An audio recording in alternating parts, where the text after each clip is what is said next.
Hi there, it's Chris Kiefer here of the COVID Airway Safety course. And today I'd like to talk to you a little bit about team organization in the setting of the intubation of the COVID patient in a negative pressure isolation room. So this is obviously a very stressful scenario and unfamiliar ground for a lot of us in terms of the navigation of personal protective equipment and the various requirements for the different areas in which we will be taking care of these patients.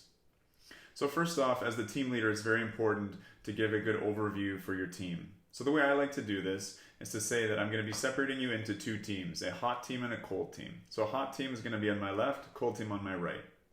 Hot team is going into the negative pressure isolation room and therefore will be wearing aerosolizing precautions.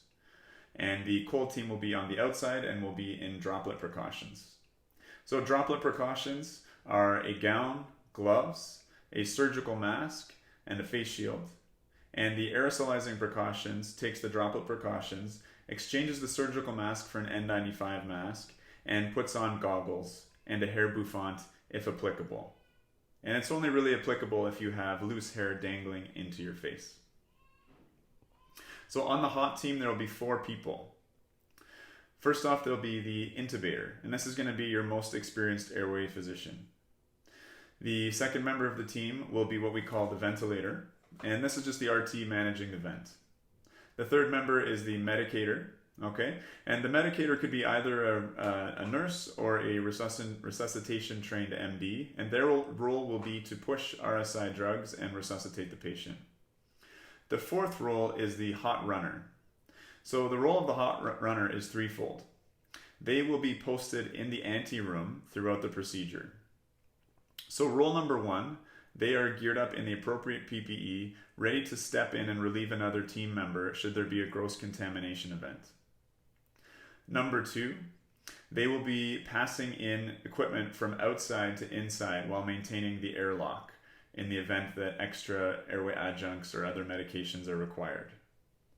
Number 3, the hot runner will remain in the anteroom as the team leaves and will monitor and actually lead the individuals through the proper doffing of their PPE to ensure perfect compliance with procedure. So moving on to the cold team. We have a charting nurse. We have a cold runner who will be responsible for getting equipment and passing that into the hot runner. And lastly, we have a safety officer, and this is a role that's of utmost importance. So one of their first roles is they're going to be policing the door of the anteroom as the team goes in. And they'll be performing a check of each member's PPE.